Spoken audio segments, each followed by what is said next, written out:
All right. Welcome to the latest edition of the FPL America podcast. I am definitely bald, but not David Smith. Travis Hoig. Brian Shesko, no David Smith. None. David Smith absent for personal reasons. That dubious personal reasons. Yes, which he left us in the dark as to why he couldn't record. Had to find out by accidentally bumping into him at a Target to tell me. I should probably know. I've known them long enough that it's his wife's birthday. That's why he's not here tonight. Totally fine. Doesn't explain why he wasn't here last night for us to record. Great. But whatever. Everyone has excuses. Everybody has their reasons. So, but we're here tonight. It's almost time for Game Week 17. Right? Already? Game Week 17. Seems right. It's almost Christmas. The season is practically over. The title is already decided with Arsenal winning it. I don't know if that's what you're gonna. I'm gonna keep saying that. I don't. It's not necessarily true, but Game Week 17.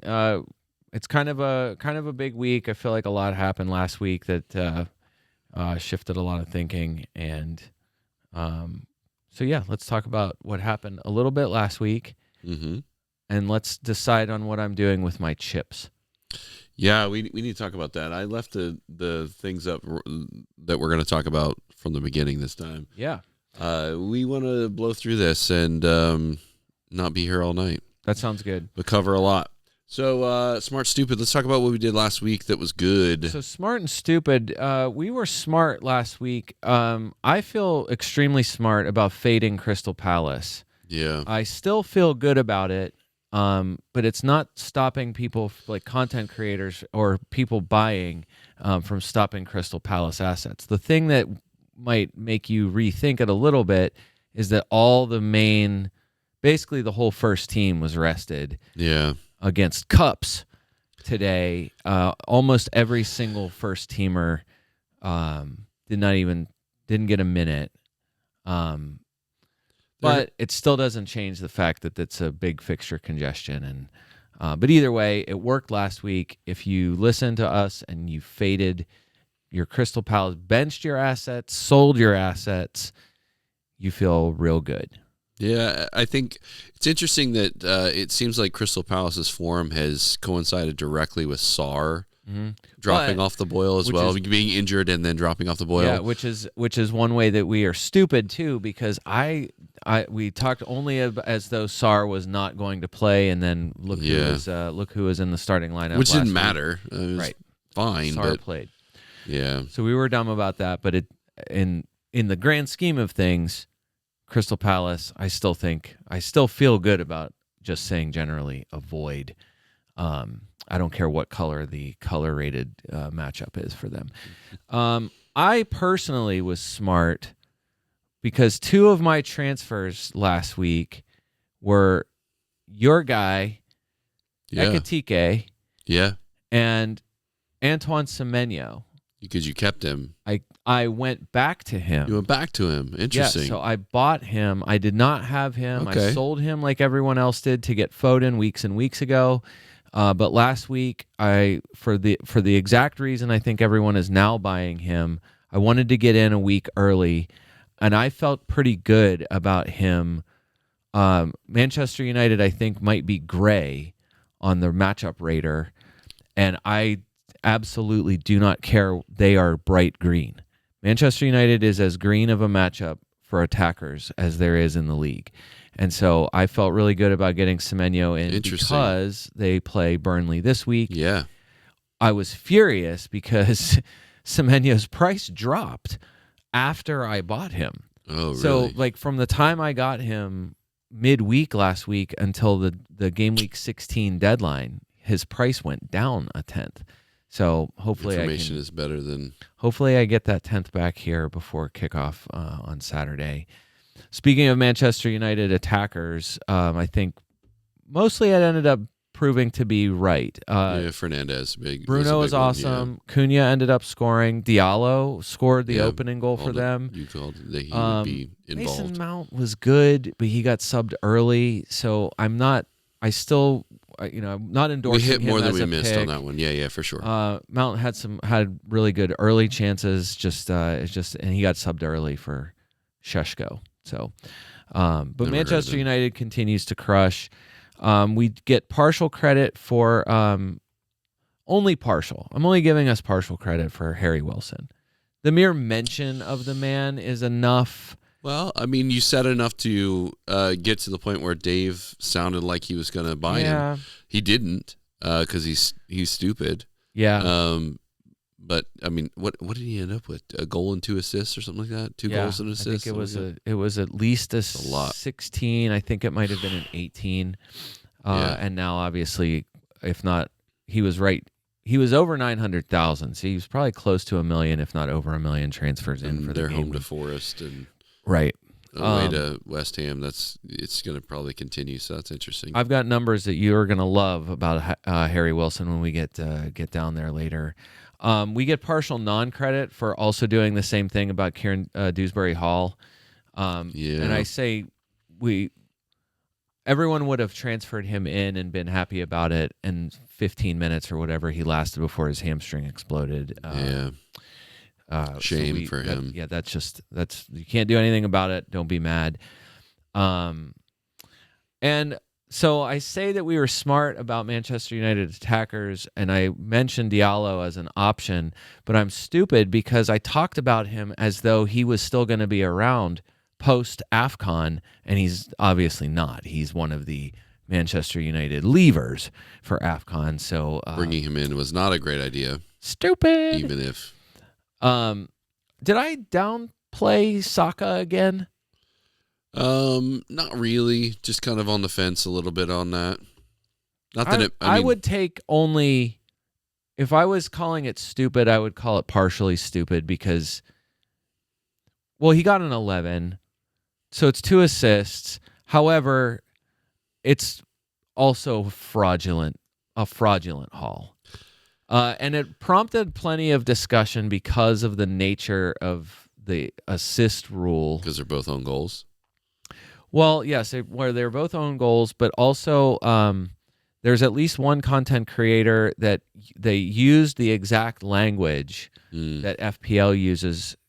I saw several people mocking that that FPL said that they streamlined the rules or that they made them simpler or whatever, and then had to go into the most convoluted explanation as to why I think it was his second assist, because they said that if there was a double touch, it wouldn't have counted as an assist. But you can find there was at least one content creator that found it was one of the side or the basically the baseline angle that showed it was a double touch. A goalkeeper tipped it off of his gloves onto the bar, and then it hit him. Came back. It came him down and again. hit him in the back. So there was a double touch. Either way, like I said, I'm not. There's only so much I can. I feel like I wasn't saying to get him. I also wasn't saying definitely don't get him. Yeah. If you did get him, you're thrilled with the final score. But yet another iffy sort of FPL-ish performance. Dave would love it because they scored 2 goals again, and barely hanging on to get the win. Yeah, that was Wolves. a nail biter for sure. I would love to have heard Dave's reaction to that. Well, he didn't watch it. He didn't watch it. Idiot. He was in the Slack group talking about it. Brother Matt and I were giving him a hard time that it took him 2 own goals to pull that out, and that they let off the gas, and they were sitting back, and they got hit for 1, and then they almost looked like they were gonna get another scored on them. So it was definitely a fun one. Yeah. Was that it? I think that's mostly. I feel like that was mostly the strongest worded calls from last week. Was there something else that you can remember? I'm interested. No, I think those are the big ones. I'm interested in our podcast transparency. I want it to be very clear. There is no genius at this table. There is only guessing. Well, I think that's just kind of how it is. That's the nature of the game. It is only wild stabs in the murk, and occasionally you get something that you want to Occasionally fry up and eat, I guess. Occasionally. If you're satisfied with that, I'm satisfied. I just wanted to be clear. Some of those calls actually did work out this week in a way that I feel like I was a little happier about it. Yeah, I mean, you came out ahead big time. I would say on the stupid side, the Newcastle players that we were hitting on did not do anything. Man, thank goodness we didn't. Anthony Gordon, Guimaraes. Thank goodness we didn't get together to watch that derby. Yeah, right. It would have been interesting. That one was pretty heated, though. I enjoyed having the Sunderland Newcastle Tyne Wear Tyne. I think they're doing the same Wear Tyne now, but Wear Tyne derby was a good one. It was full blooded. Fans were out for it. It was a great match. I'm obviously not if you're a Newcastle fan, but I really enjoyed that one. Yeah. Good. I feel like that's good. You mentioned earlier Diallo was a surprise to you that you're like, oh no, I forgot. I have no clue who's leaving, who's staying. I know that there's been a number of African nations that there were players that we expected to leave who didn't leave because their team did not qualify. Right. Which is odd. Obviously, Semenyo being chief among those. Yes. So you wanted to go through and basically say, here are the guys that are leaving. AFgone, baby. AFgone. There are no players leaving from Aston Villa, Chelsea, Bournemouth, Leeds, or Newcastle. And so the Bournemouth, like you said, that's a big one because that frees up everybody to mass purchase Antoine Semenyo back into their teams. If you want, you can go to Bournemouth. It's the greenest on paper matchup this week, or one of. Yeah, for sure. I mean, Burnley is the target for sure. Like you said, because teams didn't qualify. Ghana is, I think, probably the big shocker for everybody that they didn't qualify. So that means Semenyo and Mohamed Kudus both stay. Yankuba Minta, thankfully for a lot of teams, because Gambia did not qualify. Wissa wasn't called up for interesting Ivory Senegal. I think he's because of his injury. Yeah. Which is fine. He's played now 3 matches. Yeah. He's got minutes in 3 matches. He's definitely back. I would love to see him fully fit. He looks like he's fully been integrated. Injured for a while. Yeah. Beto, is he significant? Not really significant. I mean, depending on how he's feeling, but not right now. He is not going away either. The biggest significance with the leavers, anyone leaving for AFCON. I mean, Salah's obviously far and away the most owned, but of course, he finds his form now, right? Like he shows up and goes. The lowest ownership. I did not do any deep dive research on this, but when I wrote this down, he was at 16.1% selection. That's incredible. And we've talked about it. I feel like I talked about it weeks ago, just saying like when he hit, I don't know what, 25%, 30%, just like that had to be the lowest that he had been. It just keeps going down. Half a decade, I would guess. If he was staying, it would go back up, I think. You think people would go back Yeah, up? just simply because there's enough Liverpool fans that will jump on the bandwagon. And the fixtures are fantastic on paper for them, too. Or at least the colors. Yeah. The colors are so nice. Yeah, very Christmassy. But the guys who are leaving, like Dango Utara is leaving for Brentford. That's a big one.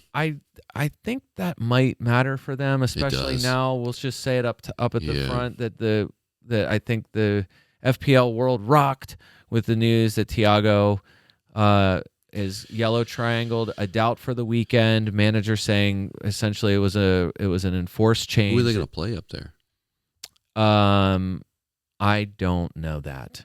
I don't have their team up in front of me this second, but I don't. I guess what I'm saying is I don't know that they have a lot of players that they can put up there. Right. I guess is the issue. So, but the Brentford attack, obviously that changes everything. Actually, it changes my chip strategy this week. I felt really confident. They only have 2 forwards in FPL, Morgan and Thiago. Okay. So, Ewan, Morgan. Kevin Shada I know that's he can one. play up I front. know that's one that everyone was kind of He leaning can definitely on him. play up as the central. I'm trying to see if there's anybody else in this list of midfielders that could do it. I think Shada's probably your most likely. Yeah, if you wanted to go there, Crystal Palace, obviously the big one is Ismail Assar. But he had dropped to less than 3% selection. So between the injury and his form's say, just not been good. That's not surprising. 2 weeks of an injury, then Manchester City, and now AFCON. But that I think that has more to say about the impact on Crystal Palace overall compared to just that it doesn't do much to damage your team. The number of fixtures is catching up to them too. If he had stayed and he was starting again, the Manchester City game is a blip. They're about to go on a run of favorable, colorful matchups. I think people are largely ignoring the fixture pileup, or the discussion of the fixture pileup. I think is kind of getting. I think it's getting a little glossed over because the fixtures look really good on paper. Yeah, I just don't know that they're deep enough that the good fixtures don't matter because they're going to be a challenge with heavy legs. Everton is hurting. Everton's got a serious issue because not only is Dewsbury Hall out indefinitely with... I haven't seen an update. I know that there was a ton of people asking. I know that it was a hamstring. I know there was no timetable for return at this point. But Iliman Ndiaye, obviously another huge piece of their attack. He's only at 6% selection. I'm a little surprised by that. I thought it would be higher whenever I saw it. Fitness is... But Idrissa Gueye, another Everton midfielder who's been pretty important as far as what they're actually doing. Obviously not an FPL issue, but I mean, along with the other injury-related losses plus AFCON departures, and now all of a sudden Everton, I don't know. It's going to be interesting to see who shows up because again, another team that's really thin. So it's going to be really interesting. You probably weren't going there a ton. I'm sure some people had gone to the Fulham attack. I know that I talked about Raul Jimenez. That was one that's I'll take that as a neutral call. Fulham. I don't think you're really going there too much other than Harry Wilson, but it could impact him. And I know it's worth. I know I heard at least one. I want to say might have been FPL Harry. Could have been the Wire guys. Just talking about the losses of Iwobi and Chukwueze, both leaving, that you're losing two pretty quality guys who have been starters and who do a lot for them going forward. Well, and Calvin Bassey as well is a big one too. Oh, yes. I mean, he's really anchoring them down right now. So I do think that there is something to be said for again them going forward, but defensively that's going to be a wild one as well. Yeah. They're not great defensively as it is. No. They did get Robinson back, which I think will be a little bit helpful to them, but not necessarily defensively, but going forward. Yeah. He does give them a lot of thrust on the outside, which is I think helpful, puts them in good positions to be able to try and find shots. I guess you could talk more about Salah and how it might impact the rest of the team. I mean, obviously Salah leaving has a mild impact, especially with Gakpo still being out at the moment. It's looking like he won't be back till the new year at this stage. So I don't even know what to expect on that one. I would like to see what Salah's selection percentage might have done if he was not leaving for AFCON. He's still so expensive. Yeah. I just don't know how many people are. I still feel like the overall perception of him just is low. It just completely plummeted this year. I think it was, but he did himself a lot of favors in that Brighton match though. Yeah. He looked like himself. Yeah. Manchester City not really losing much. You're losing Marmoush. You're losing Ryan Aït-Nouri. I was really surprised. Maybe of all the percentages, the Aït-Nouri is still over 4%. I know it's not a ton, but that's like too much. That's a dead team marker percentage. Likely. I think. Likely. Like we said, Amad Diallo don't look for Diallo. Search by Ahmad. But still, Brian Mbumo, the actual most selected player in FPL, who is leaving for AFCON, and I think a lot of Manchester United fans might be like helping him pack his things after his last performance here. injury. No, Interesting. no, yeah, just that he personally had a lot of chances and just looked bad. Just did not finish what his good chances against Bournemouth, and for them to end up, going up. Probably deserving to be up more than 1-0 in the early going against Bournemouth, to then concede cheaply, to then go back up, then to be down again, then to go back up again. Like every single time, like what a back and forth match. Great. Bournemouth is difficult to play against. Yeah. I think a draw is great. Great game. Yeah, great game for a neutral. Just I know there was a lot of griping from Manchester United fans about Mbumo's performance specifically, and so that is a loss, and that's two attackers that have been really doing well for them. Mazraoui also leaving. It doesn't help an already poor Manchester United defense. Played much at all. Nottingham Forest. This game week's top scorer, Ibrahim Sangari, one of the AFCON departures. I'm glad to see him find his feet. I think he's a great player. He really has struggled to adapt to the Premier League, but I've watched a lot of him. Liverpool was interested in him for a while, and he was someone that I was kind of hoping they would pick up, but he's been lackluster up until the last couple game weeks of this season.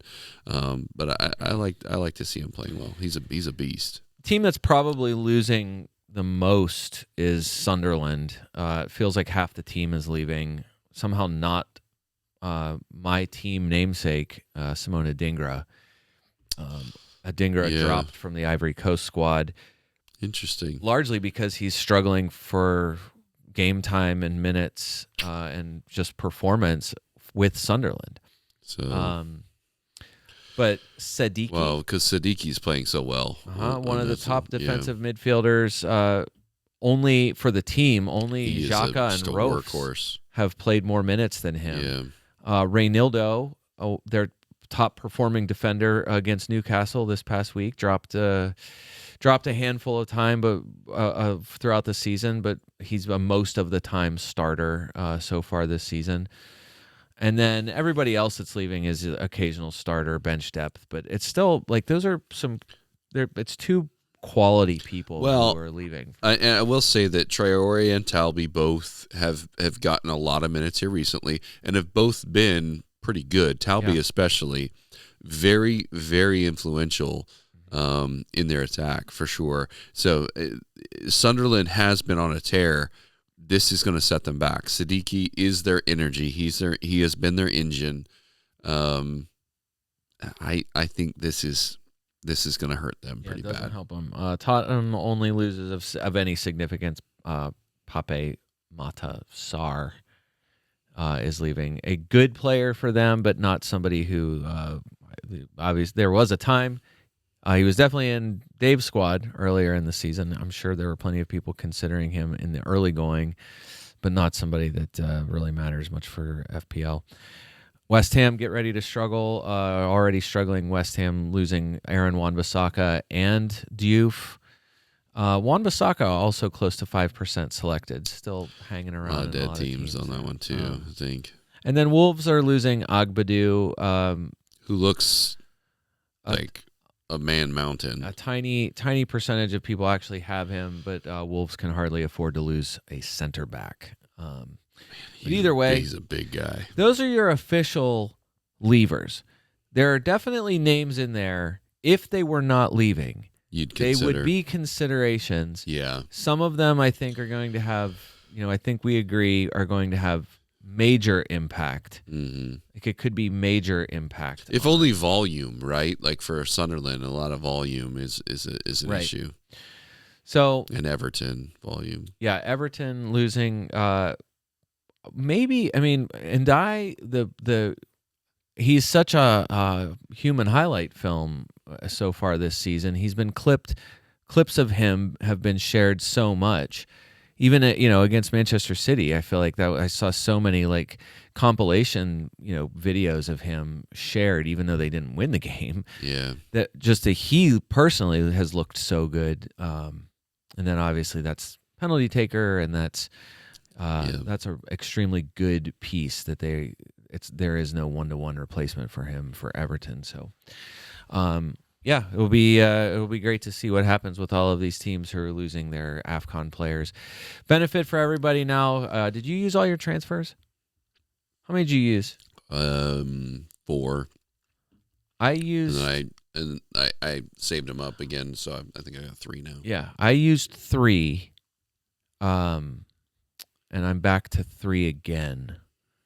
But the benefit for everybody, if you didn't blow all your transfers right away, remaking your team, you still should have a handful of transfers to do some stuff with. Which one of my biggest issue as far as chips go. So my strategy, the way I had it, I felt like I had finally nailed it down, just based on the way the matchups worked with the players I have, with the transfers that I have, that I felt pretty good about free hit this week. No, sorry. Bench boost this week, free hit 18, triple captain 19. That's where I was going, all building to triple captain Bruno against Wolves in 19. But the injury to Thiago, or the apparent doubtfulness of Thiago playing this week for Wolves, that changes against Wolves. That changes that what I had was 3 players that I felt like I could swap out and felt like I could get to players that would help me this week, to now I have 4. And so you have to take a hit to make it work. Yeah, I don't want to take a hit just to use a bench boost in some matchups that I already am like, this could be a 1, or this could be, this could be an 8 for some of the defenders. I am not confident of everyone starting. You just because of fixture congestion, all of those things. I do not want to have to take a hit, and if you're selling, like Thiago went from being one of the top transfers in to now he's probably gonna finish these last couple days as one of the top transfers out. So it really messed up my strategy. So I think I've just essentially I've reversed the order. Free hit, free hit next week, triple captain today or this weekend. What I didn't want to do was triple captain Erling Haaland in a week where he's the most obvious captain again. So I know that I've tended to not want to do that. It is a little bit different because the chips reset, because we get, because the triple captain's coming back. So many people what ended up being a waste of a triple captain a couple weeks ago on Haaland, which I'm sure, as he continues to do good since then, basically bookended his terrible, that one blank with great performances. But this week is really like, I think it's true. What I do agree with the general pundit analysis of it is no one's ceiling is higher than his at this point. There really isn't. If you had triple captain Bruno against Wolves, you got 18. That's a few weeks ago. That was a viable, not just a viable captain choice, but that was a matchup. A green matchup, like an on paper, an obvious choice for somebody to captain, and if you had the guts to do it, to throw the triple captain on it. If you triple captain in 18, you are screaming. You already are screaming if you get a return almost at all. I think my strategy most of the time that I've been playing this is I don't want to triple captain on a week where everyone will be captaining that same player. And I get it, like if it's a 10, if they score 10, it's a 20 for everybody else and it's a 30 for you. I get it that it's still a gap. But I feel like the biggest gains that I've ever made ever playing this game are using a triple captain in a week either where hardly anyone else is, or using it on a player that is that you can argue for, that you can make a case for, and that is not a captain that everybody's going after. I like doing that. That I've preferred to do it that way. But so you get all 3 instances of those points as opposed to just 2 extra, right? Right. So or 1 extra, right. So. There have been it's happened in previous seasons. Man, do you think that came through? I hope so. My dogs are going crazy above us, and it's weird because they're 122 pounds and 90 pounds. So I was hoping that as long as it's not someone falling down carrying a tray of drinks or something. Yeah. So I get it. If like we talked about it a little bit last week, the obvious matchup to target at this point is Wolves. Although, did their performance against Arsenal do anything for you in a way where you would say, are they playing hard? Or was that just we're the worst team in the league and we're playing the best team in the league? They're playing for pride at this point. Okay. I do think that. I really do think that. There is a lot of season yet to play, and they can arrest this free fall. Are they likely to get relegated? Yeah, like they're odds on to be relegated. Right. Their points total is lower than they're lower than Derby at this Derby County at this point, right? Like, and they're the record setter. So, as far as I'm concerned, they're going to get relegated. But I don't think they're going to roll over. I don't think they're going to. I mean, it's not like they're going to gain anything by doing poorly. Yeah. They want to give their fans something to be happy about, right? And that was that has been the communication coming out of the club for the last 6 weeks. So I think West Ham is going to Wolves are going to keep trying. They're going to keep working. I do think losing a center back who honestly is kind of holding them together a little bit is going to be problematic for them. So it's going to be even more of a target team, I think, because it's not going to be their preferred back line. Yeah, we've gone through the numbers almost every week, either by Dave's request or just by nature of what we're kind of the way way the discussion has gone almost every week. There is no. I cannot say it enough. Like the stress on this is the highest that we could ever make it. That Burnley has been by far the worst team in the league defensively. West Ham is the second worst. Wolves are the third worst, and then for whatever reason in away games, Bournemouth is as bad as all of them.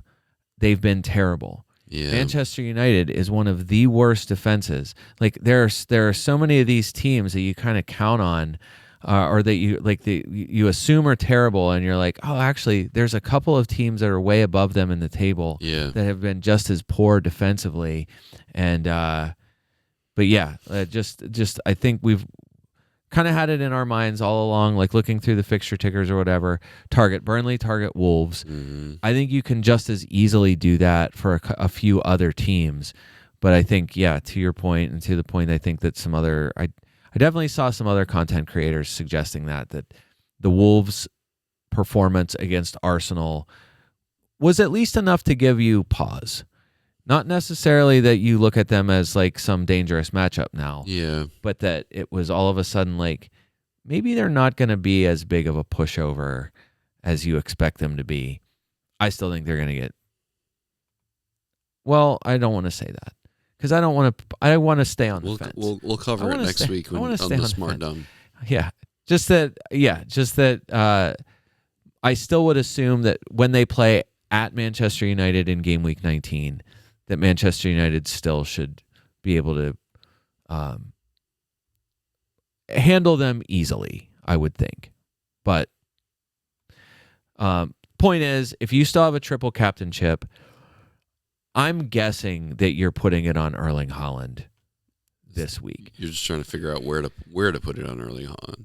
This week, though, or I should say game week 16, so the week that was passed here, if there was a week, if you went against Haaland, which a lot of people did because Arsenal was playing Wolves, there were plenty of people. I mean, was it 1 million? Did I see? I feel like I saw that number from official FPL that Captain Saka, which ended up working out just fine.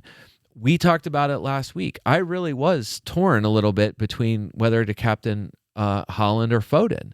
If you had captained Foden, you're feeling great. I mean, it still ended up being a double digit, right? A double digit haul. New or recent pod favorite Alex Volo, who we've talked about a lot.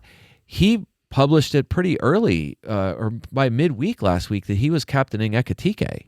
Interesting. Good which call. Is like one of the guts. I mean, that is great like, call. An absolutely great call. It all ended up being either 11 or 13. If you captained Bruno, you got 13. If you captained Haaland, you got 13. Yeah. If you captained Foden or Saka, you got 11, and you're not all that mad about it. It's just, it ends up being a 4-point difference. You know what I mean? Like it ends up, it didn't kill you to have gone against him. So that's why this week, like, triple captain Foden, we've already seen there are weeks where Foden can outscore Haaland. So it's just a good matchup for everybody. Yeah. And so if you did a triple captain on Haaland, it's absolutely obvious and sensible. I could not argue with it even one little bit, but it feels like the kind of week where can Foden do it again? Can Foden Probably. go? Is it 6 straight? If he gets another double-digit return, I think it's 6 straight double-digit returns for him.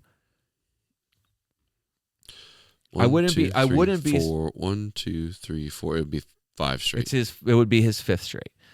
So like, yeah, I think you've already seen that there are weeks where it's completely viable to go against Haaland captaincy. 6 this season, 4 in a. It would be his 6th this season. It would be his 5th in a row. Wow, that's incredible. Next week, the reason why I think the free hit for me, as I was kind of looking through free hit, if you still have the free hit, I think one of the reasons why what I liked about free hit in 18 was that the Arsenal matchups the next 2 weeks, if you're loaded on Arsenal defense, for example, I think we talked about Everton's this. a good one. This week it's great. I think Arsenal playing Everton, like there couldn't be a better time for them to play Everton. Yeah. They are coming off of the midweek, it's the Carabao Cup match midweek against Crystal Palace, which presumably they'll go. I mean, they want to win that. Palace wants to win that. Everybody wants to win that, right. Sure. And so then you're turning right around to game week 18, and Arsenal has Brighton at home and then Villa at home in 19. It's not, I mean, Brighton is whatever. I think Brighton's okay. But the Villa match at home in game week 19, like, that's a big deal. So I just wonder again, like, what's the ceiling for them in those weeks? Do you really want to, like, if you have the choice, are you tripling up on Arsenal against either Brighton or Aston Villa? I just don't think you would. I think you would probably pick one or two. I think you'd be okay. I think you'd feel like I can. Like, you'll play them if you have them. But if you have the choice to make your team, I think you would rather triple up on Manchester City against Nottingham Forest, or pick, or in 19, Manchester City against Sunderland. Liverpool's got Wolves and Leeds in game weeks 18 and 19. To me, those are two better fixtures to go after. You could, if you were doing it, I think Newcastle this week, like Newcastle against Chelsea at home, less good. Newcastle at Manchester United and at Burnley in game weeks 18 and 19, Excellent. Please, especially bring for it your on. attackers, right? Love Yeah. it. So yeah, I think there are better fixtures to attack. Like most everybody can get to a lot of the matchups that are favorable this week. I think if you can build around some of the favorable fixtures with a free hit in game week 18. That's what I mean. That's the way that's the way it's working out for my team, the way my players are. So yeah, so you're free hitting this week though, probably anyways, though, right? no, I'm saying 18. I think it's triple captain. I think you're gonna do it. It is triple captain Holland. It's probably a Holland or Foden, yeah. Yeah. That's interesting because ultimately the cool thing about the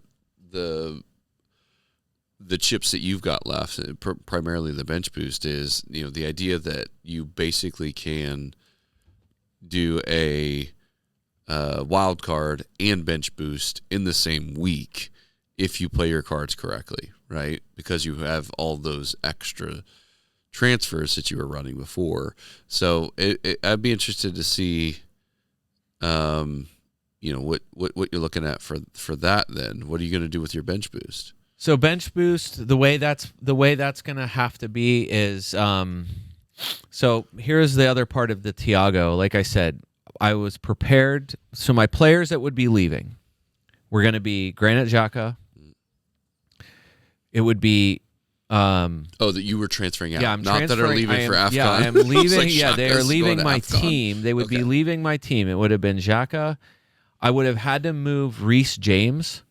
And you would have cried a little bit about it? I would definitely have been sad about it because I would not want to bench boost with Dubravka on my team, period. Interesting, yeah.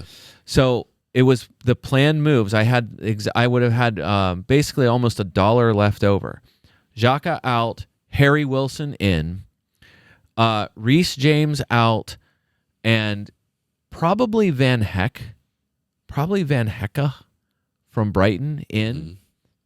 Brighton is home to Sunderland this week, who are decimated. So yeah, right. And so, to me, this was like a fine time to have them as as an asset. And then that I had enough for, I think, up to basically almost a $5 goalkeeper.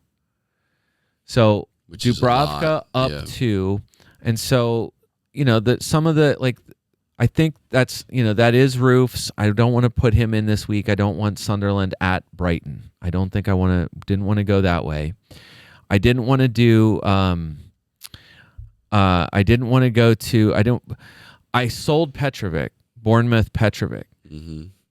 They're at home to Burnley this week. And so that was one where I'm like, do I just suck it up and go back to him again? Because this was as good of a chance at a clean sheet as they're probably going to have as far as odds go. Maybe. But your guy, Kelleher, so going back to old Quaveen Kelleher from Brentford playing at Wolves, again, it made me a little bit nervous, the away game, but also it was, it was one of the best, on paper matchups of the week. And so, and I already have, I brought Verbruggen in, the other week for my goalkeeper. But so either way, the bench boost, like I had those three moves. Money was fine. Didn't have enough to get to Raya. Didn't have enough to get to Donnarumma. Didn't have all the premium guys. I didn't have enough money to get to. And then the Thiago injury happened, and so now I'm like, I'm not taking a hit. So instead, the pivot. Maybe sell Thiago, maybe not. We could spend another 10 minutes just talking about how it feels like, again, how pathetic forwards are right now. That after Haaland and now, I have Haaland, Ekitike, and Thiago. I was pumped about Thiago playing at Wolves. Now, who's the third guy? He's going to play. You think he is? Sure. You think it's just FPL? Played. You think it's FPL rule that guys that are iffy with no clear ruled out injury are 75% chance it's a knock. I think he plays. I don't want to take chances on it. On a bench boost, yeah, I get it. Right. Otherwise, why not? So that's the point. So knock. But what I'm saying, what I can do instead is I can just straight up bank the transfer. I don't have to bring anybody in. I can go to 4 transfers, free hit next week, and then game week 19 build whatever bench boost I feel like with I don't know what. That's what I was kind of getting at is ultimately Right. you basically get a wild card or get all these transfers back. I would make no transfer this week. I will take the price rises. I've already missed out. If I was going to get Harry Wilson, I should have done it on Sunday, and I didn't do it. So now he's gone up twice since I decided not to get him. So I think that's to me, this is because stuff like this pops up. No one anticipated Kieran Dewsbury Hall pulling up with a hamstring injury 15 minutes into the match. Yeah. It's just like a couple weeks ago when people were like, hey, Ben White looks really good, and Arsenal's defense is kind of messed up, and then the same exact thing happens, an enforced change, and you lose a guy who is a potentially really nice differential, who is an established player, somebody who is good. So I just think the fixture congestion by itself is already enough where you're like, it'd be nice to have a few extra transfers if I can have them. And this week, I feel pretty good about the rest of the team. There's nobody that I'm like, I got to get in, and we can talk about the players. That'd be a good segue point right now. Yeah, for sure. To move to Travis. You buying that? Are you buying that? Let's go here. Let me give you the names. So just go through the big performers from last week. You could buy Callum Hudson-Odoi. Nope. 19 points last week. Nope. He's a great player, but I mean, this is the first time he's actually is this his breakout game? I don't think so. Yeah, we've seen him be good in patches in previous seasons. Patches is a great word for it. 10 points. He had a 10-point game against Crystal Palace in game week 2. Otherwise, Travis, I think the reason why you're not buying it, he has scored 0, 1, or 2 in every other match this season. The other big one is that he had no XG in any game higher than 0.15. So other than Tottenham this week and Crystal Palace in game week 2 when he had his other big game, no game the rest of the season with an XG higher than 0.15. He's basically Isak. Ibrahim Sangare, we already talked about. He scored 18 points this week. Doesn't matter already because of AFCON, but yeah, I like him. I wouldn't be buying him, but I like him. If he was not leaving, he's a 6. I don't love the idea of right. I don't love a 6 for FPL. The only reason why Rice is even a consideration is because Zubimendi came in behind him and pushed him forward, and he's kicking every set piece. Yeah, at least from the one side. Also, corners, similar to Callum Hudson-Odoi, he had an assist against Leeds in game week 11. Otherwise, he had no higher than 4 points in any other game this season. So, yes, exactly. You're not buying it. Harry Wilson, everyone is buying. Nearly 1 million transfers in. He went for 16 points this past week. I'm guessing he's probably closer to 15% selected at this point. Travis, here you go. Harry Wilson. Here's your Harry Wilson season stats versus his hot streak stats among midfielders. So his season, I will say game weeks 1 through 8 as the first part of the season. Yeah. He missed game week 9 against Newcastle, so I'm obviously not including that in the numbers here. He came off the bench in game weeks 2 and 3, so he only played about 50 total minutes in those 2 games. So you also need to factor that in. So in game weeks 1 through 8, there were 3 games that he did not play more than 60 minutes. It was 59 minutes or less. He finished those first 8 weeks with 23 FPL points, which barely kept him in the top 50 of midfielders scoring. Okay? Tied with Phil Foden, actually, in that same time. Right. 13 shots, a respectable number, honestly. Put him in the top 10. Only 3 shots on target. That's not good. He scored 1 real goal from an XG of 1.02, had 1 big chance to score, and then an honestly not terrible number of touches in the opposition box, 22. A really forgettable, very much a kind of a typical, like, this is why you don't really pay attention. Sure. His goal, like, he scored whatever. It wasn't a thing where you're like, oh, this is going to be the start of the Harry Wilson breakout. Game weeks 10 through 16, 55 points, third highest scoring midfielder, 4 goals and 4 assists. I would like to point out 4 goals from an XG of 1.21. Okay. I get it. Everyone can overperform. Overperformances happen all the time. How many times did he go to the distance between week 10 and 16? I don't know. I actually didn't write that down. One time. One time. He only played a full 90 one time. I would also say, remember that I talked about it before. One of those goals was that shot. It was an unbelievable shot, but from an absolutely freak Tottenham mistake that left a wide open goal that Harry Wilson kind of not chipped. I mean, he had a great shot from. Well, and he's a right set piece wizard too. I mean, he's been known for that for a good while. So he's got a good. And to be fair, all the other numbers came up. 16 shots, that puts him tied for 7th most among midfielders. 7 shots on target, tied for 5th most. 10 shots in the box, also tied for 5th most. 9 chances created, that still keeps him in the top, like a top 12-ish. He's on corners and indirect free kicks, so obviously those are, that's not changing for him. One of the the other concerning thing, not just the low XG, credited with 0 big chances. Yeah, that's interesting. So you look at through all the other players. There's been times where you're like, oh my gosh, the guy's like running away with, like, that was how Thiago was there for a long time, where it was like, holy cow, this guy's like, or Mateta was on pace with Holland and everybody else, and like the numbers were there, like backing him up the whole time, and you're like, it's actually worth a shot. And we kind of know what he's doing or whatever, and we've seen this before from him, and it kind of worked out there for a minute. As far as expected points, Fantasy Football Fix, we again, all the stats that we use come from there. But Fantasy Fix, his expected FPL points since game week 10, 36.84. Again, he scored 55 real fantasy points. He is overperforming his expected points by almost 20. Foden's doing the same thing. A bit unsurprisingly, Kieran Dewsbury-Hall, same thing. Yeah. Massive overperformance compared to their expected outcomes. I'm not saying don't buy the guy.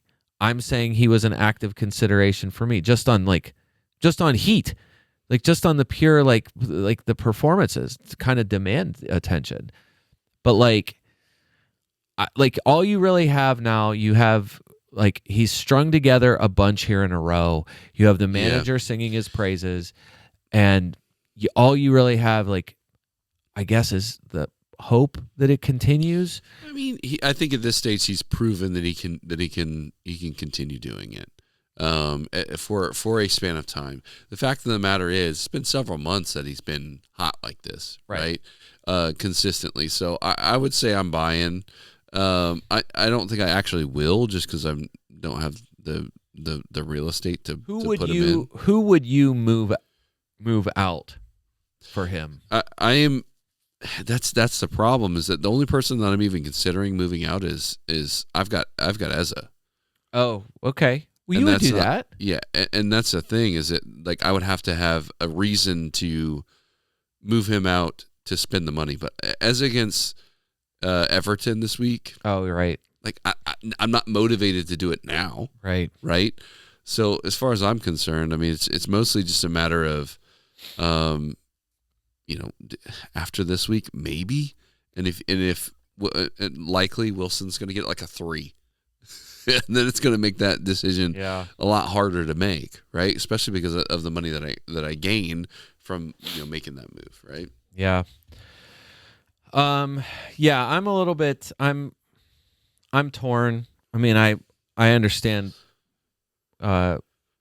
Channeling Dave, even though he's not here, points are points, and but I've missed all 55 of those points since game week 10, like a lot of other people have. 14.5 is what he's at right now, so it's relatively high, but yeah. I think. I mean, he has room to go up. We've said it a lot. Any of these guys that started around 5 or 5.5, if they perform well, I mean, they can go up. Yeah. It happened with Reinders at the beginning of the season, I think, while there was still optimism with him, where, one good performance and you're like, you know what? He's in the best, one of the best attacks in the league. And he would be, if he continues this way, he's a bargain, he's a bargain at 7.5, and not just 5.5. And so I feel like everybody, as long as those scores maintain, you're like, yeah, that's a steal. Yeah. And then they fade, and then all of a sudden you're like, hey, that 5.0 guy put 2 goals in the last 2 weeks, and all of a sudden you're changing your strategy. So, speaking of guys who were cheap at one point and now are not anymore, Morgan Rogers also with a fantastic game, 15 points this week. Harder to get to, 7.1 pounds.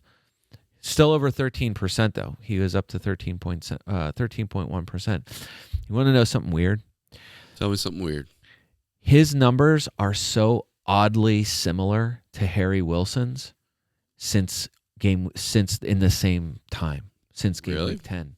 Yeah, this is how weird it is. So Wilson's outscored him 55-44. Okay. So still it's 11-point gap. Big enough. They've each scored 4 goals. The gap is because Harry Wilson has 4 assists and Rogers has 1, okay? Both of them, 16 total shots, 7 shots on target, 14 shots from open play. Interesting. All three, or both guys, all three On the same. exact numbers. That's weird. Rogers, 9 shots in the box. Harry Wilson, 10 shots in the box. Morgan Rogers' XG, 1.18. Harry Wilson's XG, 1.21. Rogers, 1 big scoring chance. Harry Wilson, 0. Rogers has created 8 chances and 1 big chance. Wilson's created 9 chances and 2 big chances. That's interesting. Like almost very eerily similar. Yeah. Yeah. Like, and they're both overperforming their XG. Rogers has 44 real fantasy points on an expected points of 31.85. It's not quite the same gap of overperformance, but like, what the heck? Like those two just flaring up at almost the exact same time. Really similar kind of performances, really similar total points. Oh, well, stats for sure. I get it. It's an 11-point difference, but still, like, I just think on balance, it's way less surprising that Morgan Rogers, that you're seeing Morgan Rogers do it. Well, and because he put a whole season together. Right. Rogers still, like, it's probably not, I mean, obviously, comparatively, like, there's no rush to go get Morgan Rogers. Well, there is if you're looking at price rises, because he hit the threshold after price rises tonight, so he will go up tomorrow. Okay, well there you go. He's going to be 7.2 before you kick So if off you're going to get Saturday, him, you better get him. Yeah, today. Yeah, boring pick, safe pick, and then in a week like this, a top 5 scoring pick. Yeah, he has it in him. That's for sure. One of the other huge, like across the board, just because everybody crushed for the Chelsea defense this past week. Gusto goes for 18. He's your actual, like, one of the top scorers for the game week. Chalobah and Fofana both get you a 9. Sanchez, Cucurella, and Reece James, all very boring 6-pointers. Continuing with the arbitrary game week 10 time frame, okay, which incidentally is when Fofana came back from his injury absence. Okay. On the team, essentially it's Cucurella and Chalobah as your safe every week starters. Right. Although, so it's game week 10, 11, 12, 13, 14, 15. So 7 games in there, right? Game weeks 10 to 16, there's 7 total games, 7 fixtures in there. Cucurella, Chalobah, and Gusto have featured in all 7. Interesting. Cucurella and Chalobah started all 7. Okay. One of those games, Gusto was subbed off at halftime, I think. Reece James has played 6, and Wes Fofana has played 5. Cucurella and Chalobah played all 630 possible minutes in those games. Gusto, 491 minutes in those games. Okay, so he missed one completely and then played half. You know what I mean? So like, it's not because he's not. Like, he is one of the top, like, he is a top transfer because of his price. Everyone is going to Gusto. And I'm like, so far, Gusto, Fofana, and Reece James are all rotatable guys. I love Reece James. And it's every week I'm like, no, he could play zero. They're going to play the big games at Newcastle, Villa, Bournemouth, and City, right? Like they will, right? I would imagine. I would I don't know that rotation is necessarily a huge concern unless they've got some kind of knock that they've got going on. For sure. And I think they could but I'm saying even just in strategy, there are some of those games where Tosin has come in, where they've had different, like, whatever the approach is, like the way they might set up could be different. And I wonder, how they shuffle things around. I'm just saying, like, so far since game week 10, the only two guys you could count on every week are Cucurella and Chalobah. But like, Cucurella still shoots the most. Reece James shoots the second most. Gusto has scored the most goals. Like, Cucurella has the most. Gusto and Reece James are the only ones with an assist in that time.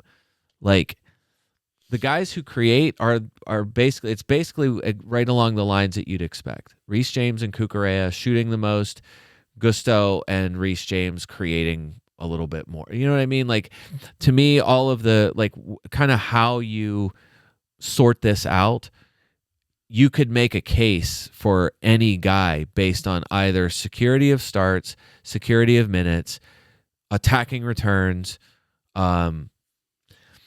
Now, the one thing, maybe it's conspicuously absent at this point, I am absolutely not running through their defensive contribution numbers. Yeah. I'm not including that in the calculation. I feel like doing that, I understand why everyone is doing that. But if you had done that based on pure defensive contribution, you could have ended up with 20 guys who scored 2 or 3 in the past couple weeks. I feel like I still am so very little caring. Yeah, but it is a thing that takes you over the top when you're not sure between a couple guys, right? You love that when I'm just saying, I feel like it's the same. You love it when it happens, and that might be the thing that, like, certain guys are going to absorb more pressure. The wing backs aren't going to do nearly as much unless they're tracking back all the time and somehow piling up the defensive contributions and recoveries or something like that. Whatever. I wonder, like for the specifically for the Chelsea defense, I guess, does money matter more?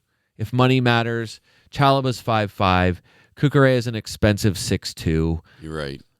Gusto is a reasonable 5'0".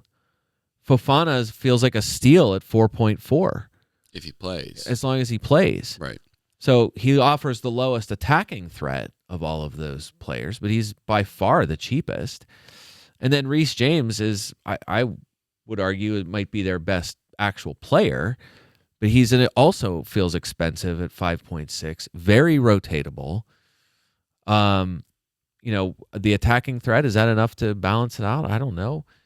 I didn't play him in a game where it mattered against Arsenal. I would have not really considered it. Right. And he ends up being one of their better performers that week. What kind of seals the deal for me, and this is one of the reasons why I'm not really sure why everybody's going there so hard. What's appealing about at Newcastle, home Aston Villa, home Bournemouth, at City? Yeah, none of that is. The next 4 weeks are weird to be buying Chelsea. Game week 21 at Fulham, that's good. They are 4th overall. There's a real sweet patch coming up for them in the new year. Right, yeah. New year after Manchester, even against Manchester United might be totally fine. Or City. Oh, for City? No, against City. Right? What are you saying, United? I'm saying in the new year after Manchester City after the break, I think, isn't it Manchester United that's first? No. Who do they play first after Fulham? After Fulham. So Fulham, then Brentford, Crystal Palace, West Brentford. Ham, Wolves, Leeds. Right. Okay. So I'm thinking of somebody else. Yeah. Dumb. No, you're right. But it's after City, where you're like, okay, I can maybe get back on these guys. I'm just saying, Chelsea is 4th overall for expected goals against. Okay, they have an XG against of 20.5. They've conceded 15 real goals. Mm-hmm. At home, they're 11th. They're 11th for expected goals against. So not great. They've conceded 7 on an XG of over 10. Yeah, it's a little odd that anybody's doing that. They're in away games. They're significantly better. You know, they're defensively they're significantly tighter. They're 3rd best for expected goals against in away games. But all of it doesn't matter to me because they're overperforming their XG for the season, or their expected goals against. Now they're playing Newcastle, who they're on the road at Newcastle. Newcastle is 5th best attack for expected goals at home. Okay, so 15.75 XG for Newcastle at home. They've scored 14, which is 6th best. So I'm like, probably going to score. Like you feel like you can kind of count on goals there. They're away to Villa, they get Villa at home and then Bournemouth at home. Villa is on the longest winning streak in Europe right now, or one of. They've been one of the minimum. They're a competent attack. They haven't their XG, their attacking XG in away games is low. But they've scored 11 goals. They're 4th best in away games for goals scored. They've scored 11. Bournemouth, in away games, their defense is terrible, but their attack is 5th best. So they've scored 15 goals in away games, tied for the most of anyone. Okay? So I'm like, and then they follow that up with Manchester City.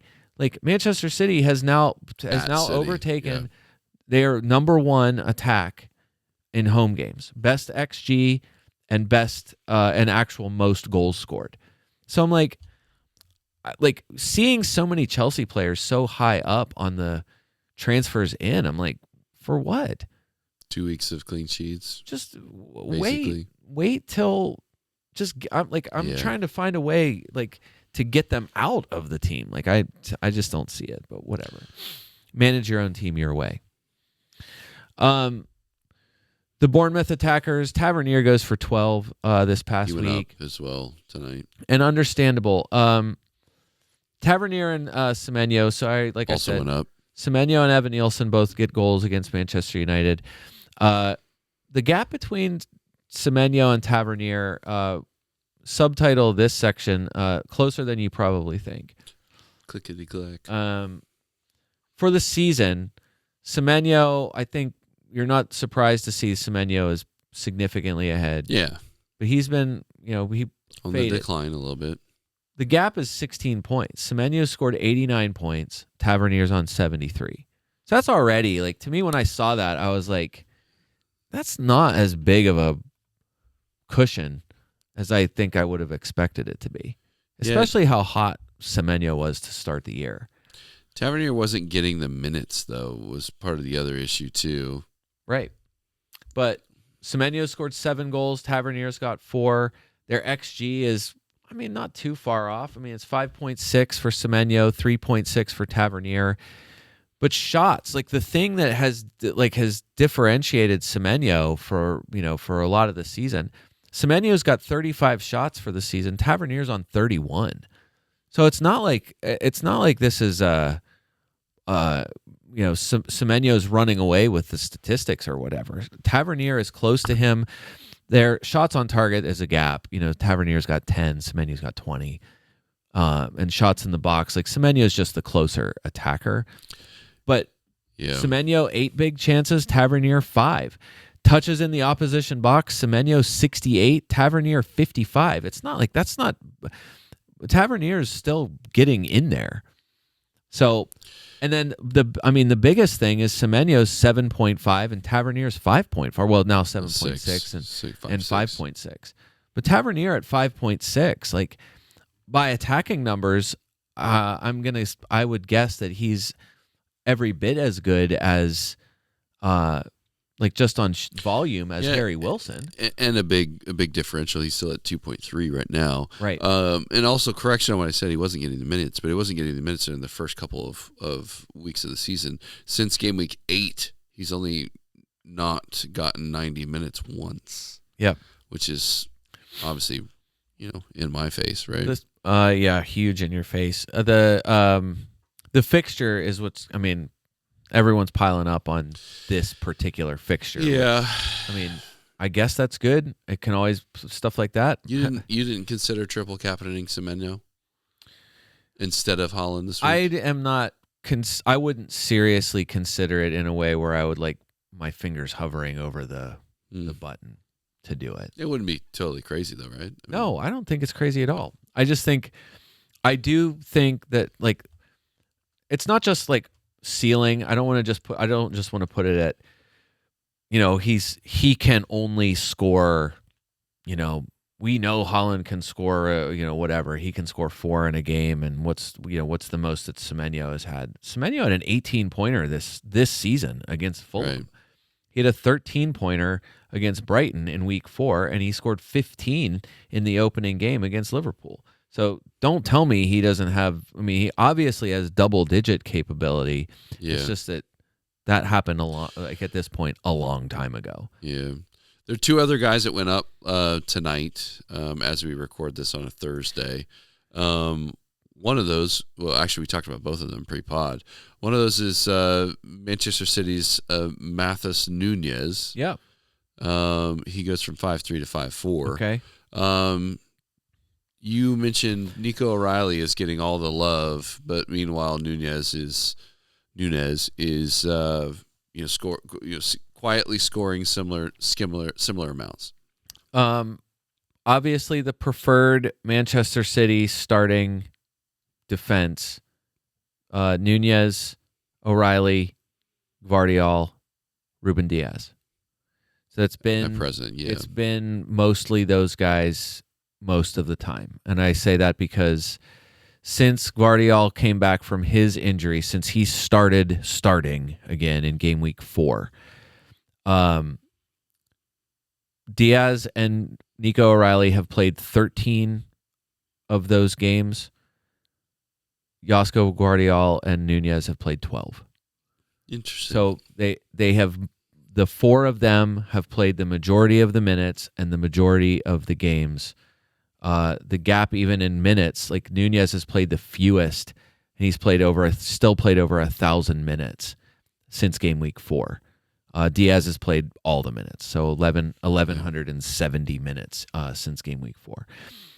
But like for shots, it's kind of Nico O'Reilly. Nico, I get it. Like as far as the stats are pretty skewed in favor. The attacking stats are kind of where you expect them to be, which is pretty much Nico O'Reilly 1, Gvardiol 2, and then some interchangeable, Diaz gets in the box and does some stuff, and but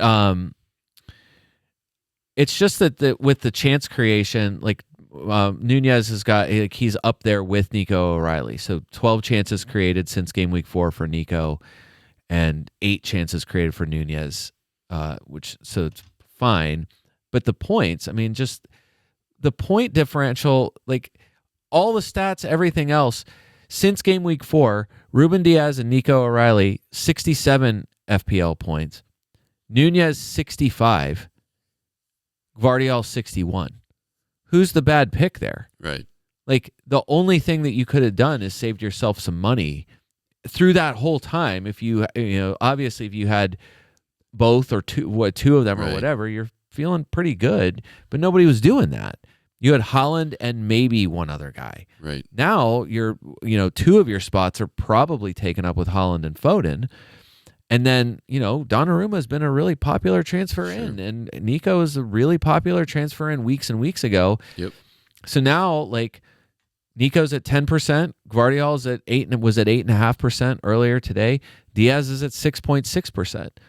Matheus Nunes is 1.7%. Like, good differential. Huge differential for a guy who since game week 4 has only scored 2 points less than Nico O'Reilly. That's great. So now that they're the same price, those guys are still great value, but that's good. I'm glad to hear that it's good to know that they went up, but even hours ago, 1.7% selected. It's so crazy. So low. the other guy in the list that went up tonight was one Cold Palmer. Oh man, I thought you were going to say Calvert-Lewin. Nope, Cold Palmer. Calvert-Lewin's the other one we need to talk about, but let's talk about Cole Palmer. I don't have anything to say about Cole Palmer other than what the heck, it's one match. Except that, like a lot of people have pointed out, he himself, his manager, everyone is saying not fit to play 90 minutes. Yeah. So he was 10-3, which was, because he dropped. He's moved back up to 10-4. Like, it's just wishful thinking at this point, right? Everybody wants to get in on the ground floor. Yeah. But it seems real expensive to be jumping on the train this early. I don't know. Like, again, the fixtures are for the attackers are probably okay. Yeah. I don't know. I think the toughest part of it is, are you buying him or Saka? Yeah. I think you're buying Saka. Are you buying him or Bruno Fernandes? It's always Bruno. Buying Bruno. Are you buying him or Foden? So always Foden. My midfield, I would have, if I was buying weeks ago, I would have already put Saka in. It's just too expensive. Yeah. And I just didn't. I didn't put Saka in, but I have Bruno, I have Foden, now I have Semenyo. Who are you downgrading? And so right now, like, I know there were tons of content creators, people who went back to Mark Guiu just to get get that forward discount. And you just shift the money around elsewhere, but your third forward is now Mark Guiu. So that was who's going to play 3 minutes every right. match. And so if that's a dead end spot, if you've already used all your, if you're not bench boosting, you're not doing anything else, then totally fine. I mean, you dead end that spot until you get your next wild card or whatever. But I'm just saying, like, what you'd have to. I think it feels like what you have to lose to make somewhere to get Cole Palmer to work in your midfield at this point is a little tough. Yeah, I agree. I think that's reasonable. I think that most people in their right minds have already made peace with that, and it's just wishful thinking because he has been so good for so long, and then he disappeared with this injury. So, but let's talk about Calvert-Lewin. Calvert-Lewin, what's it? 4 goals in 4 games. 4 goals in a row. Yep. The most. He can't keep getting away with this sort of player, and he's not even playing full matches either. Say, yeah. Just unlimited minutes. But honestly, by the numbers, I can't say anything except that he's kind of a pretty good pick. Yeah. What he's actually done, what the numbers, the points that he's actually gotten, honestly, you could not be mad. He is now the best value forward that is less than £6. He's scored 57 points at a price that is currently 5.7. Yeah. And he goes the 9th highest scoring midfielder with 57 points. And he's got Crystal Palace and Sunderland coming up next. So who he has more points than? Nick Woltemade. Yeah, right. He has more points than Ollie Watkins. Yeah. And I think if you had said that, but that in game week 16, if you had said that in August, that by game week 16, Dominic Calvert-Lewin will outscore Ollie Watkins, I think everyone would have said, I will bet my house on that. Yeah. Looking at his upcoming fixtures, I know I just called out Crystal Palace, Sunderland, Liverpool. He's not afraid of Liverpool. He's an Everton kid. United, again, terrible defense, no big deal. Newcastle, hit or miss, right? Fulham, Everton. Yeah, I feel like it's until the end of January. there's nothing bad about the Calvert-Lewin's fixture list, Leeds fixture list, but specifically him while he's in form, and he has been known to be a streaky player. The only thing about him is, can he stay fit? Yeah. You know what? Taking a 5.7 risk on Calvert-Lewin right now does not seem like that big of a risk because worst case scenario, you throw him on your bench. He's your third forward, and you move on, right? He's taking penalties if he's out there.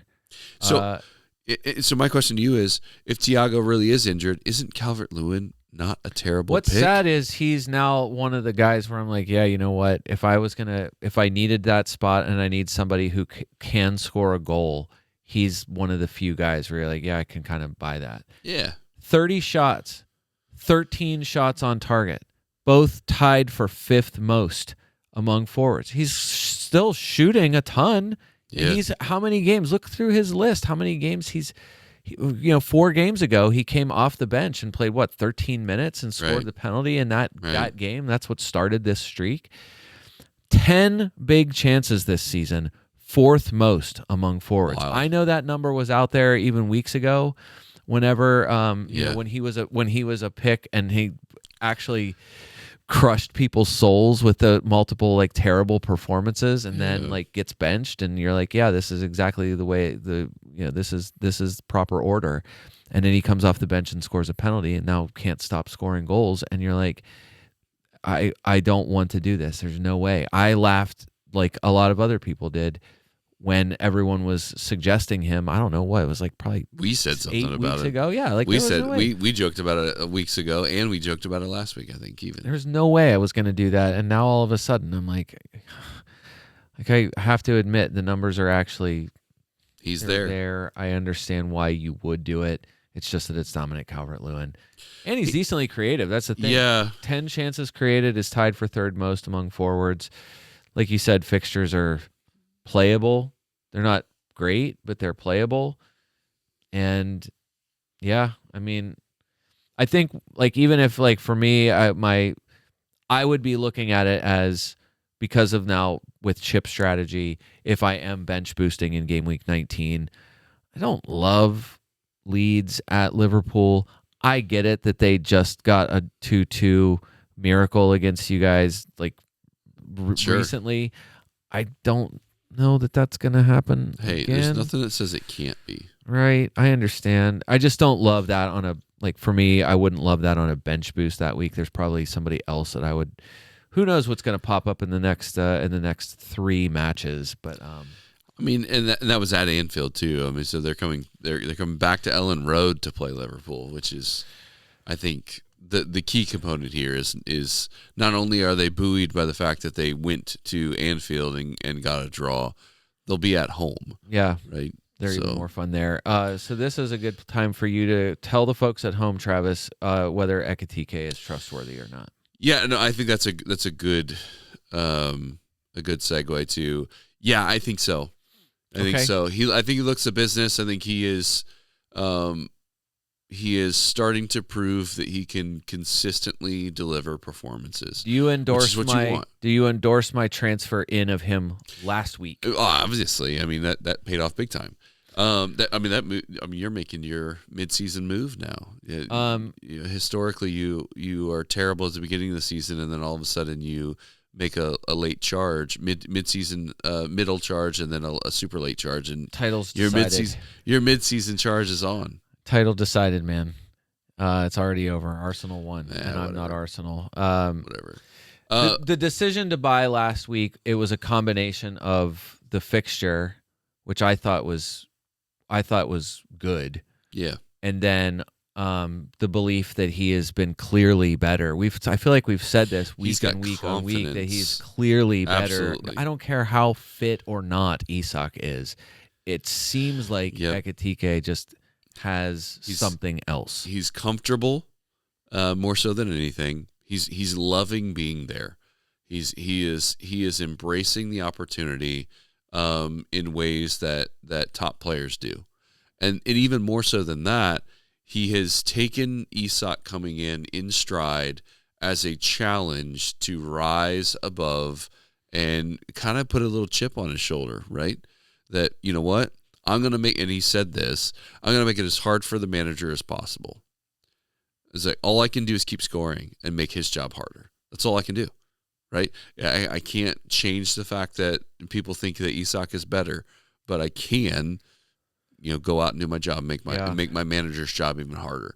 And so I think he is comfortable, he's happy, and he's confident, and those are all good things for a striker. Strikers are notoriously confidence driven, and so right now I would say in his vein of form, for sure, he's worth a punt for sure, and it's not even a punt. I think he's a good pickup. If it wasn't Holland playing West Ham, I don't see why he's not a captain choice again this week against this particular Spurs team. Maybe. I think Spurs is going to turn it around eventually. I'm it's just not a matter doing of when. it, but I think it's not. I don't think it's crazy. And I would say, like to your point earlier, the minutes concern mostly evaporated. Gakpo's injury and Salah away to AFCON. Exactly. He still will rotate though. And so I know that's a debate that has popped up on other content creators' discussion of whether or not whether you'd prefer Ekitike for 65 to 75 minutes or Bowen for 90. And so, and Ekitike being a little bit pricier, I understand the concern, but to me, this next three fixtures, I don't know what color Spurs are. I'm guessing gray. Probably gray, playing at Tottenham Hotspur Stadium. But they're not gray to me. You think they're a green team? I think they're a green. I think their attitude makes them green. I think their capability of doing exactly the thing that I would have never wished is true. Their capability of collapse. And I think just it seems like there's such obvious turmoil within the team. And whether that's just it's going to take them it's going to take them 5 to 10 years and 5 to 10 different managers to finally they will figure it out, get that out of there. But if Thomas Frank's the guy to do it, I hope it is. But no, Ekitike, if you can get to him, I mean, obviously I did it, so I'm more than endorsing it as a choice. We already talked about Saka. I was really excited to ask Dave whose haul was more fraudulent. Saka's 11 points this week or Gabriel's 13 points against Newcastle in game week 6, but that the answer is still Gabriel. Always Gabriel. No, Saka, I mean, like a lot of people pointed out, two FPL assists from 2 own goals generated an XG of like 0.03 in the game. I am not it's wild. A guy who has the 7-pointer because of with no return, because of a clean sheet, the full minutes and got to the defensive contribution threshold. Like a guy who already in this run of good form for him by FPL point standards includes a game where he did nothing but stat padding. So you love stat padding. It's your favorite thing. I actually do. But no, I think if there was a bigger concern, and that's where Arsenal Man would be better to answer this. We don't care about Arsenal. Or worse to answer it, just a concerning performance against the worst team in the league. Yeah. So I think I'm not backing off of them being runaway champions elect, the runaway league winners this season, but not good. A not good performance from them. Yeah, and I hope there's many more of those types of performances to come. Of course, you want City to win. That's right. So who else are we looking at? There's a handful of other guys like Matheus Cunha. We said got a goal this week in an 8-pointer against Bournemouth. He had an assist and a 5-pointer against Wolves last week. Okay, not vital to add. I think already you've probably tried to make your moves toward Bruno Fernandes. If you have Bumo in your team, obviously you got to get him out of there. Cunha's not a terrible replacement. like I wouldn't say it's vital to get them now, just because they're at Villa this week, then they're home to Newcastle in 2 weeks. However, like we said earlier, Villa defensively, Villa attack has been good. Villa defensively has not been that great, and this week was a good example of that. They were not in the ascendancy. They managed to get the win despite the way things were going against West Ham. So this is not like hey, Villa is an invincible, like they're on this unbelievable run and no one can touch them. And Manchester United absolutely. What I would love to run through, we don't have time for it now. It's too late for that. Time. Just that the Manchester United Aston Villa fixture is similar. When we went through Dave's favorite derby, the M23 derby, you had to go back, basically a decade before you found a 0-0. There weren't very many 1-0s. It's exactly like that between Manchester United and Aston Villa. There was a 0-0 like 2 years ago or something like that. It was a little bit more recent, but typically this is a 2-1, 2-2. Like this has tended to be a goals fixture. And so these are two attacks that, like, every time Manchester United can't seal the deal on a win, it's like another panic move for them. Like their attack has been one of the best in the league this season. Their defense continues to not be able to get the job done. Yeah. It's made every game panic game. Interesting. For them. Right. Every game has been interesting. For sure. Similar to Liverpool. They're a blast to watch. And so Villa, I think, way more disciplined if they have to be when it finally comes down to it. But Villa, not a team that is just completely shutting people out, and not the kind of team that is, to me, doesn't feel like the kind of game that they're built to shut out this Manchester United attack. Bumo being gone, Diallo being gone, changes things significantly. Changes it for sure. Mount's form is helpful. Right. But who are they going to play there on the right? Ask a United fan. Chat, tell us. I'm just kidding. Who do you think? Vote now. No, but Cunha now becomes a vital piece. Honestly, I don't know I'm not sure how they manage what Šeško does. I don't know if he continues. Probably plays. Probably comes back. I guess he could play. He's going to have to. Probably not fit enough to. He might not be fit enough yet to start. That's the thing. Why not? How long does it take? Isak can start. Why can't Šeško? He's ask. I don't know. Let me ask. I'll send him a letter. Chat GPT. Dear namesake. Like we said, Jared Bowen keeps managing to get it done. I think Jared Bowen, if not this week, I mean, Manchester City, this isn't not a great week to do it. Although this podcast contention, it's not surprising when Manchester City concedes against anybody. If they were playing their own U16s or something, is that a designation? Is that a squad? Is it U17?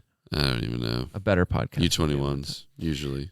If they conceded to their own youth squad, I wouldn't be surprised. So I wouldn't be, again, I don't know how competent of an attack you feel like West Ham is. I think they can score. I just don't think they have will. any confidence that they would. Their build-up play is kind of poor. Their defense can't get out of trouble.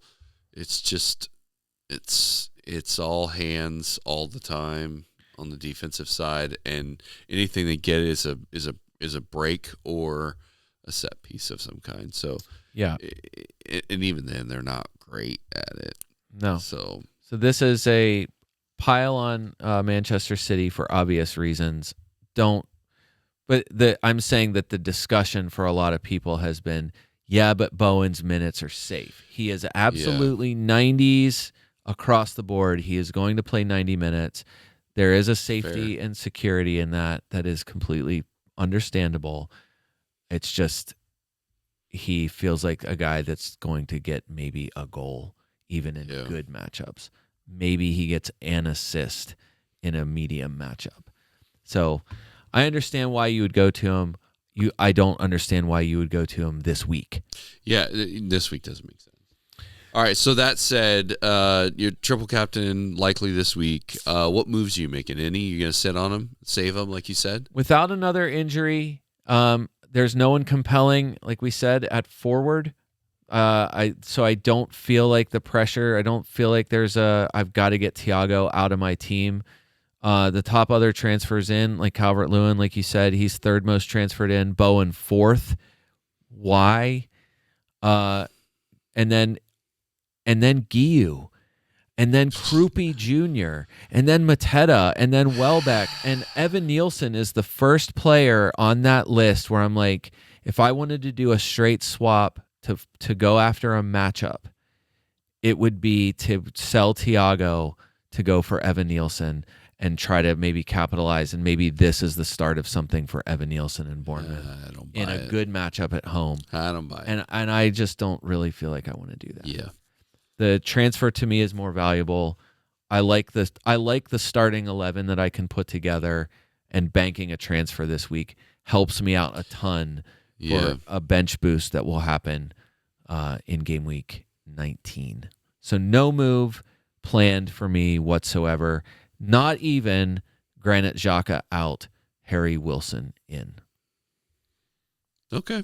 I could do that. Would you do that? Yeah. If you have I think Wilson, 3 free transfers before Wilson probably goes up again, would you? It's a 0.5 difference in price. Who does Fulham play this week? Oh, they're home to Nottingham Forest. Yeah, then they're at West Ham, and then they're at Crystal Palace. Yeah, I think I do. I think I do that. I think I would do that. And then because ultimately you're going to bring him in for your bench boost anyways. And then that way, they're at Palace for that bench boost. I guess so. He did go for 8 against Crystal Palace 2 weeks ago. And he's likely going to be on a heater. There are other Palace guys. He's got even more fixtures in between now and then, so they're going to be even more diminished. Yeah. He's so cheap. He's going to help you get where you want to go for your bench boost. And Xhaka's higher. I mean, Xhaka is not higher. Sunderland plays home to Manchester City. Run away from Sunderland is all what right. I'm saying. Yeah. I changed my mind. You talked me into I it. like that. My one move will be the absolute sheeple move of the week. Granit Xhaka out, Harry Wilson in. I love it. And that's it. I love it. Captaining Haaland right now or Foden? Triple captaining Haaland in the other obvious sheeple move. I love it. I love the sheeples. So I'm not making any moves. I was going to, but I'm not going to make any moves this week. And I'm going to save them and try and build them up so that I can run a run up a good setup. What chips do you have left? I have triple captain and free hit. You're not triple captaining this week. I am triple captain. Oh, you are? Week. Okay. I'm going to triple captain Haaland this week. So I have that activated right now as it is, but no transfers. So okay. So we covered a lot. That's we covered easy. a lot. I think we did a good job of running down the important things. I'm going to try and get this thing out for Friday early as possible. So if you're listening to this on Friday, you're welcome. Hey. If you're not, then screw you. I like to sleep. Okay. Is kind of how it is. Yeah. We'll be back normal next week. Will we, though? Well, we would have He's to. He's going to find some other birthday or women's basketball something to do. Well, you're right. We would have to do. No, because it's still. If we do it on Tuesday. I'm around. I'm not going anywhere. I'm not going anywhere either. I'm Tuesday home. the 23rd. If we do it Tuesday night, that gives us that. I mean, it is a busy time though. Yeah. We'll be up wrapping presents. We will do everything we possibly can to make sure that we keep putting content out and we don't miss weeks like we have here recently. So this is a good one though. Good job. All right. I don't remember the outro. What's the outro? Well, if there's nothing else, there you go. For the FPL America podcast, This is David Smith. Until next time.